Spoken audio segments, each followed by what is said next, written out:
Now on Caps 13 News. The Kansas Technology Center hosts their annual Company Days, and the Pittsburg State nonprofit organization aims to support those with cancer. Plus, the Pittsburg State football team goes to overtime against a conference foe. All that and more on this edition of Caps 13 News. Thanks for joining us for this edition of Caps 13 News. I'm Alexis Arenas-Andrade. And I'm Gracie Spencer.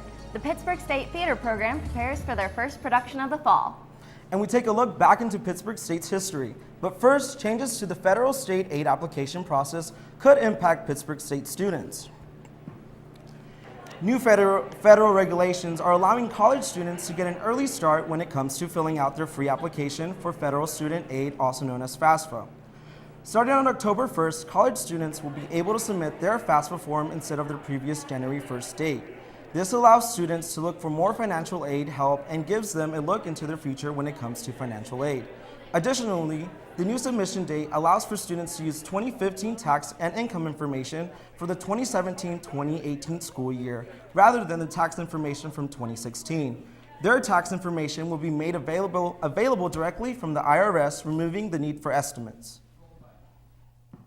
We have certain types of aid that we have limited funding, and the earlier you file, the better chance you're going to have to receive that. So unfortunately, with those types of assistance, when the funding is gone, we have to stop awarding that to students. So if you are given the opportunity to file earlier, that means you have a greater chance of being offered that funding that may be limited. Vice President of Administration and Finance, John Patterson, announces his retirement. Since his arrival in 1990, Patterson served Pittsburg State University for 30 years and has witnessed a significant growth on the campus. From scholarship awards going from $500,000 to $3.5 million and the construction of the Kansas Technology Center, President Scott had a few words to say about Patterson's retirement.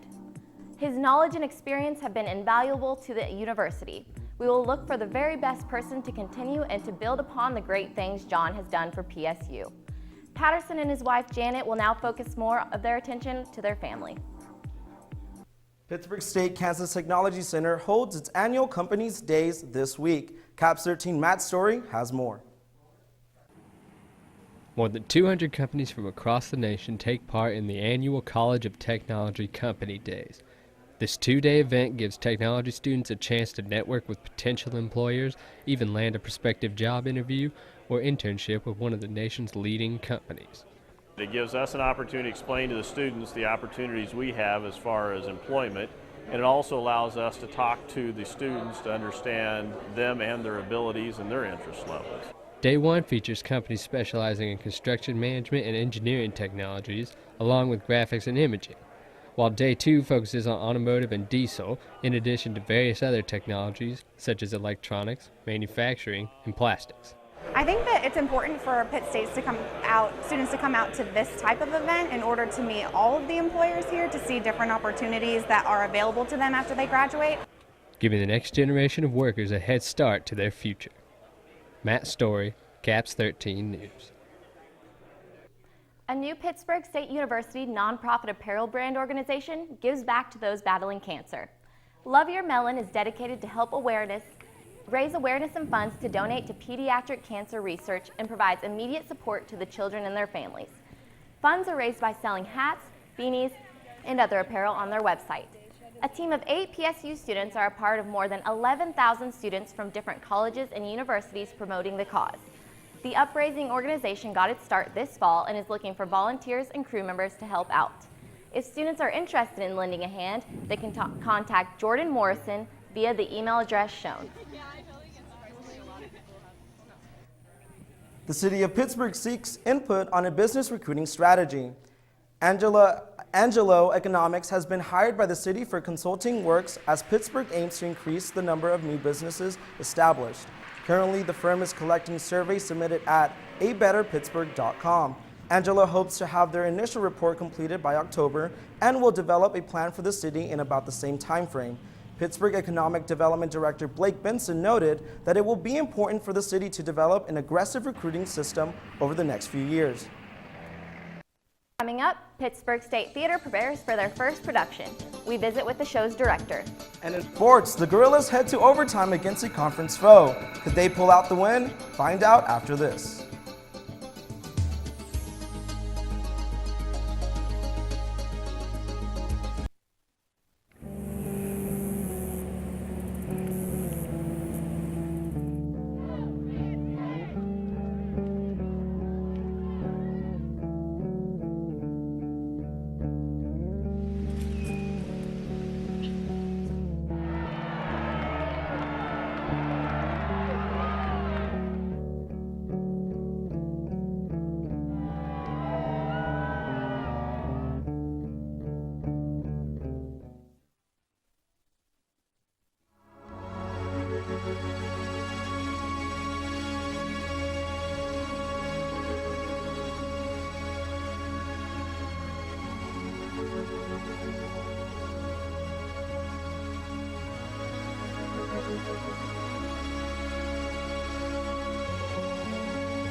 I've got a lot of things on my mind. Some things might make you laugh, some things might make you cry, some things might even compromise national security. Why is the internet so obsessed with cats? Hashtag dogs are better. Sorry, but it's true. I can't wait for my trip to Vegas this week, and hashtag Friday can't get here fast enough. Have a nice trip. I hate my job. My boss is such a Oh, crap.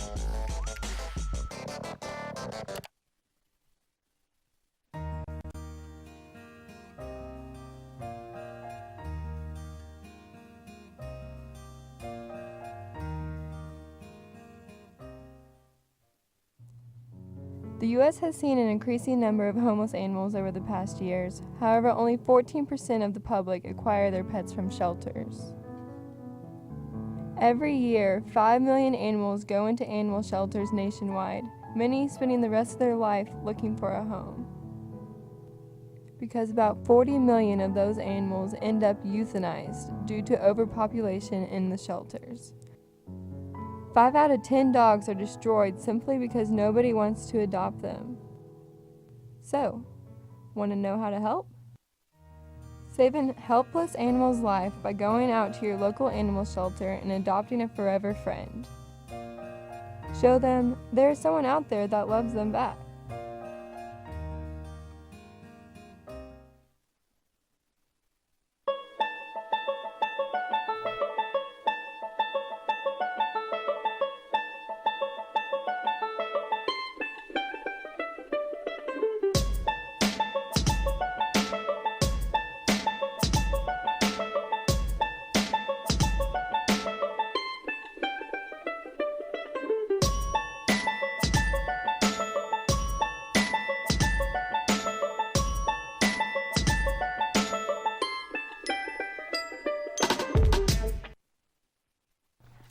Welcome back.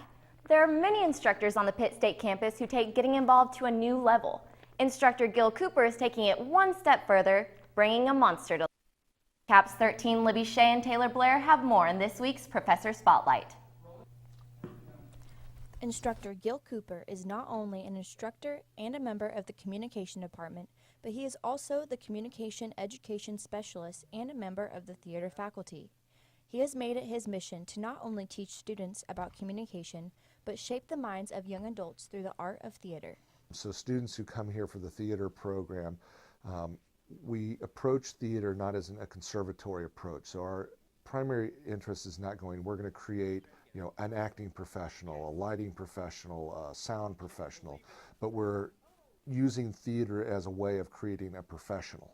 And whether they go into theater or they go into some business other than the theater, they're going to be well prepared, and they use theater as a way of understanding the world, a way of approaching things.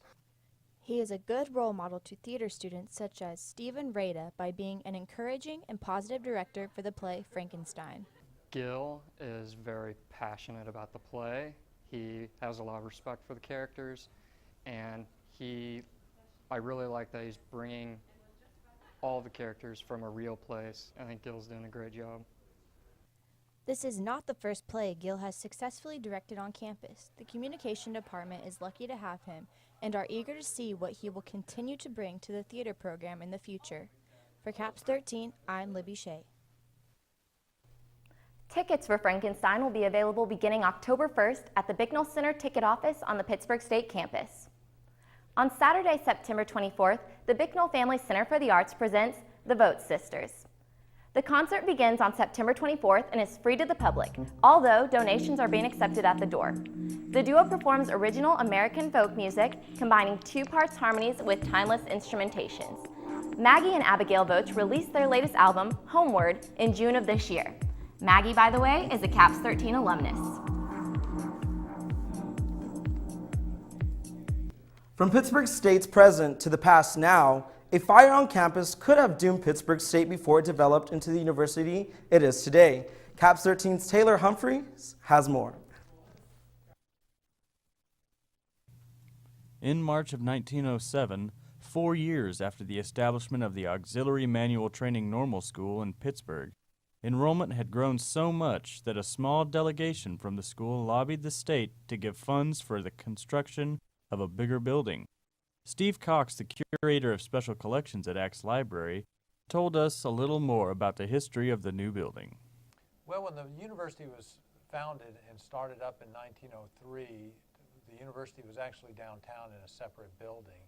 And it was, after about 3 or 4 years, the enrollment had outgrown the building, so we needed a new building. So our Apple Day tradition kind of arose out of that, where the administration went to Topeka to petition for a new building. They got the funding for the new building, and that was the first building of this university built on this campus site, the current campus site. So it was the original building after the university started off downtown in a separate building. Russ Hall soon became one of the most iconic buildings in Pittsburgh, but it was only 7 years later that disaster struck on June 29, 1914. In the middle of the night, during a violent thunderstorm, Russ Hall was struck by lightning and set ablaze. Many students and faculty came to help put out the flames, but the damage was already done. The damage that was done was significant. There were a lot of things that were lost. The library at the time was in the building, and the majority of the books, a lot of them were saved. The library was not on the part of campus that was actually damaged by the fire, but it did receive some water and smoke damage.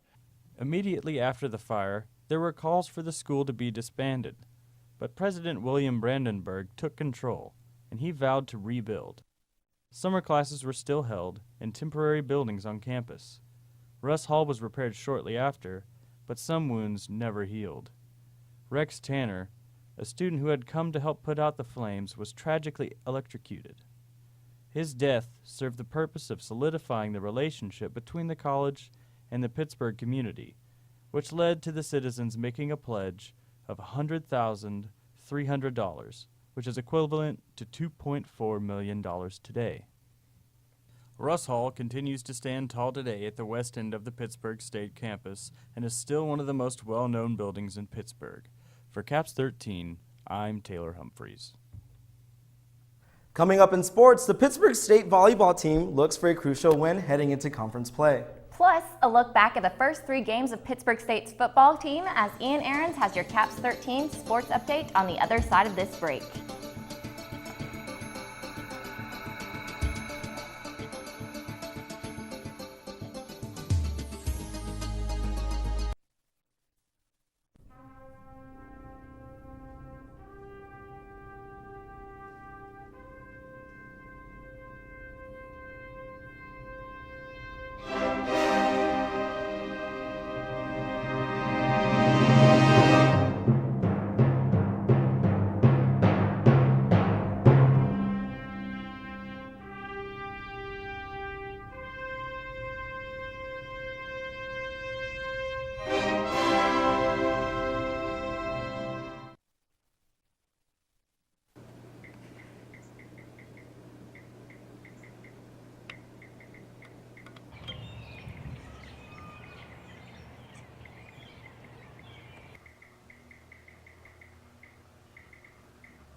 I wonder who that could be.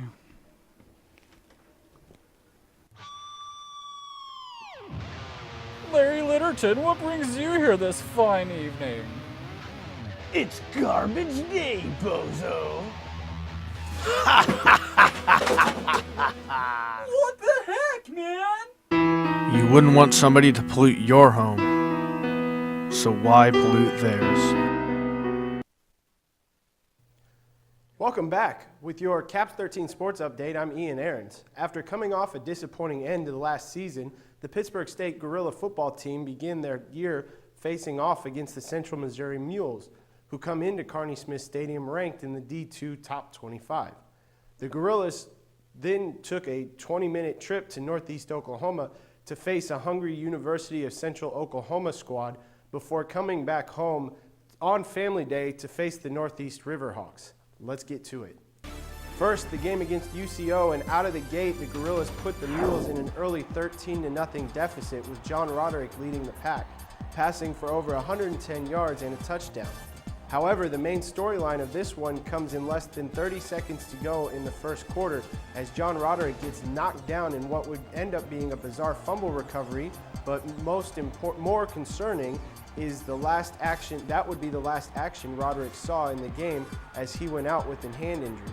We jump to the fourth quarter of action as the game is tied at 27. UCM's Garrett Fugate uncorks a cannon to Tyler Jones, who takes it 79 yards for the touchdown.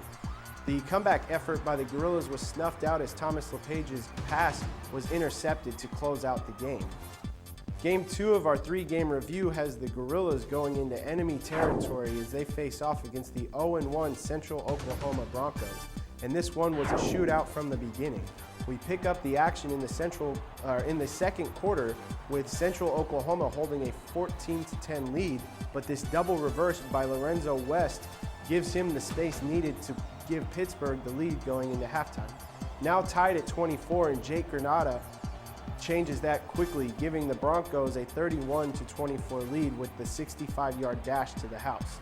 Things tighten up in the third as Pitt ties the game, Levi Copeland bringing in a 29-yard touchdown pass. Pitt then took a lead on a 1-yard run, and to add a cherry on top of the cake, Spencer Brown takes a pass from Brennan Clemens to lock up the victory. Our final game has Northeastern State University Riverhawks coming into town with a 1-1 record, looking to play spoiler on Family Day, for the third straight year. We start towards the end of the first as LePage's pass is intercepted by Kenneth Davis for a 21-yard touchdown. As the second quarter comes to an end, the Riverhawks were backed up in their own end zone, and the Gorillas made them pay with an all-important safety. As the two teams traded blows, Eddie Garcia hit a 33-yard field goal to send this one into overtime, which is where we picked it up. With LePage hitting Copeland in stride for the lead, the Riverhawks respond with a 4-yard run by C.J. Shivers to put them within 1. A gutsy move by head coach Rob Robinson to go for 2 and win the game, but it is again the Gorillas' defense that stepped up when it mattered the most to end this one in field rushing fashion. The Gorillas continue their campaign as they head into St. Charles, Missouri to take on the 1-2 Lindenwood Lions for the second road game of the year. Moving on to volleyball now, as the Lady Gorillas are deep into their season, having played in 2 invitationals. They went on to play 4 games in 2 days, getting 3-1 win over Oklahoma Baptist before losing 0-3 against Southeastern Oklahoma. Last Friday, the Gorillas faced off against Southern Nazarene, losing 3-0 before facing off against East Central, and that's where we pick things up. Pitt was able to pull out the victory in dramatic fashion. East Central University came into the match at 2-9 on the year. The Lady Gorillas got out to an early 2-0 lead before East Central stormed back to draw even at 2 sets apiece. Fortune was on the side of the Gorillas as they pulled out the final set 15-13 and moved to 2-10 on the year. Maggie Heigenberg led the team with 19 kills, and Caroline Van Bamberkirk helped her squad by adding 41 assists on the night, with Ashlyn Swartz getting 19 digs for the Gorillas. So far this season, Peyton Walker leads the team in kills and points, with Maggie Heigenberg right behind her. Pitt starts MIAA division play this week and hits the road for 2 straight games against Lindenwood and Central Missouri before returning to John Lance Arena to face off against Missouri Western on Friday, September 30th at 6 p.m. Students are back for the fall, and so are intramural sports. Through the Pitt State Student Recreation Center, Caps 13's Trey Mason has more. Numerous students who attend school here at PSU were high school or collegiate athletes at one time. So when intramurals roll around, it's time to dust off your cleats and your tennis shoes and get back out there. I decided to play intramural soccer because I started playing soccer when I was 3 and I love it a lot, and co-ed soccer is my favorite because you get to play with everyone, and I mean it keeps you fit, and I just love soccer a lot. There are a variety of sports that are put on through the rec center, from field goal kicking competitions to pickleball. The Intramural Soccer League is set up as a 16-team tournament and is double elimination. Games are held at the PSU Rec Center. Many other PSU students are looking forward towards intramurals also. A very popular intramural sport is flag football. It is 7-on-7 and it lasts about a month and a half, and it starts this next week. These sports help the PSU community come together and have fun and stay fit while doing it. For Caps 13, I'm Trey Mayhew.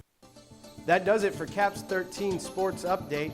I'm Ian Aarons. Coming up, we go inside to the kitchen for a phenomenal oven-baked meal from Kiki Eigenman. Stick around.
Are you afraid that your child might have dyslexia or a reading difficulty? If so, you're not alone. 1 in 5 children experience reading failure. Your child might have dyslexia or a reading difficulty if he or she sounds out the first part of a word and guesses the rest of it, avoids reading, is falling behind his or her class in reading, or hates to read out loud. We know how much parents and teachers worry about their children and students who are experiencing reading difficulty. Complete the online assessment with your child at readingscreening.org.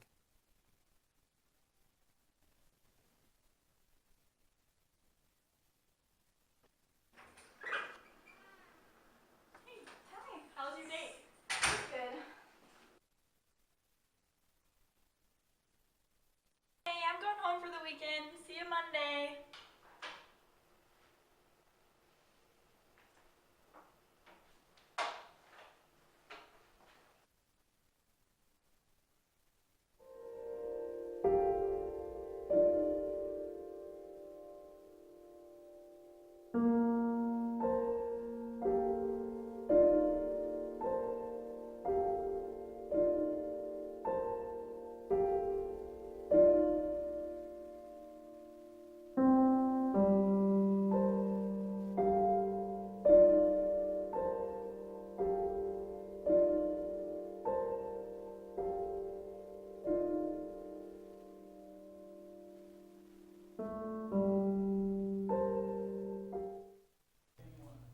Welcome back. We close out our show today with food. This week on Cooking with Kiki, Kiki Eigenmann shows us how to make a delicious and healthy oven-baked meal.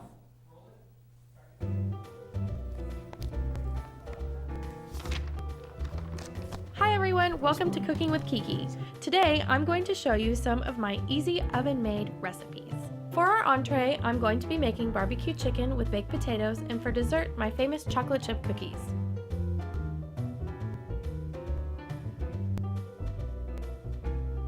First, you will need to scrub your potatoes really well. Then, you need to pat them dry. After you've patted them dry, prick them all over with a fork. After you've done that, place them on your cooking tray. I find it easier to clean up if you've lined the tray with aluminum foil. Next, you will need to coat the potatoes with a small amount of olive oil and salt. Next, you will need to place the potatoes in a preheated 425-degree oven. Leave the potatoes in the oven for 1 hour or until they are fork or knife tender. Next, make sure to wash your chicken and then pat it dry. Generously season with salt and pepper. Preheat your stovetop with a nonstick pan to medium-high heat. Put olive oil in the pan and wait for it to heat up. Next, place the chicken seasoned side down into the frying pan. While it's searing, generously season the other side with salt, pepper, and garlic powder. Flip the chicken over and allow the other side to sear as well. Once the chicken is nice and brown, remove from the frying pan and place into an oven-safe dish. Now for the barbecue sauce. You will need 1 cup of Sweet Baby Ray's barbecue sauce, 1/4 cup of ketchup, and 2 tablespoons of packed brown sugar. Whisk this together until you get a smooth mixture. Next, generously brush the chicken with the barbecue sauce on both sides. Place it in the oven with your potatoes for 25 to 30 minutes until the barbecue sauce gets sticky and gooey and yummy. Some broccoli or a nice tossed salad goes really well with this meal. It also adds a pop of color to the plate. To make my famous chocolate chip cookies, you will need all-purpose flour, light brown sugar, regular sugar, vanilla extract, salt, 2 eggs, chocolate chips, 2 sticks of butter, and baking soda. First, preheat your oven to 375 degrees. Then you need to make sure that your mixer is fit with a standard paddle. Also, your butter needs to be at room temperature. Fluff the butter. Once the butter is fluffed, you need to add 3/4 of a cup of white sugar and then 3/4 of a cup of packed brown sugar. Beat until fluffy. Next, add 2 eggs, 1 at a time, and 1 teaspoon of vanilla extract. Make sure to scrape the sides of your bowl so all of the ingredients get incorporated equally. Now for the dry ingredients. Measure out 2 1/4 cups of all-purpose flour. You always want to fluff the flour before you measure it. Next, you'll add 1 teaspoon of salt and 1 teaspoon of baking soda. Add the chocolate chips to the dry ingredients and stir. We do this so the chocolate chips don't stick to the bottom of the batter. Slowly add the dry ingredients to the batter. Make sure that your mixer is on a low speed. Mix the dough until you get to this kind of consistency. Line your cookie sheets with parchment paper. If you don't have parchment paper, you will need to use nonstick cooking spray. To ensure you get evenly sized cookies, it's best to use a standard ice cream scoop. Next, you'll put your cookies into the oven for approximately 10 to 11 minutes. When the cookies have golden brown edges, take them out. Let the cookies stand on a cookie tray for around 5 minutes. Thanks for watching Cooking with Kiki today. I hope you enjoyed these recipes as much as I do. Ideals meal, that looks delicious. I'm glad I have an oven to make some of those delicious recipes, let me tell you. Hey, you better invite me over because I have an oven, but I still burn everything, so. Well, that does it for this week's edition of CAPS 13 News. For more archived episodes, visit the Pittsburgh State website and search Broadcasting. Also, visit us on Twitter at CAPS_13. Stay tuned to CAPS 13 for more great programming.